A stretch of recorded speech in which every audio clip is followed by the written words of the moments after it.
Society organizations will monitor the 2023 general election have published a report indicating a total of 238 incidents of violence and 24 deaths were recorded during elections across the country.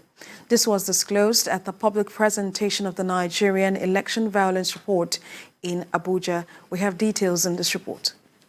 Nigerian elections have always been plagued with violence and mistrust, which usually triggers cancellation of elections and encourage reruns. With this narrative, citizens are resigned to the fact that violence will occur before, during and after elections.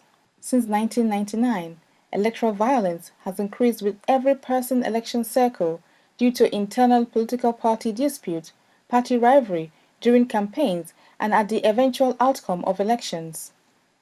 Civil society has been very critical of this trend, and this prompted these CSOs to investigate and publish their reports so stakeholders involved in running elections can take note and do more to curb the menace. Their conduct should basically be looked into. Among recommendations are that government must have zero tolerance for illegal proliferation of arms during the electoral process, as this aids the recruitment of arming of thugs who contribute a huge role in electoral violence. The three states that are going to have election have huge history of electoral violence, and that is Kogi, Imo, and Bayelsa.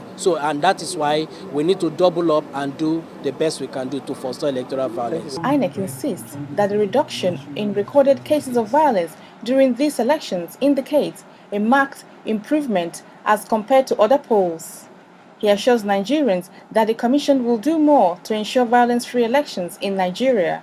Sure, your INEC is taking the issue of electoral offences very seriously, very, very seriously. And it won't be like before, that people will just commit an offence and it will go away. No, we started with our own staff. The Rex, for instance, the Adamawa Rec. INEC itself wrote that it should be prosecuted.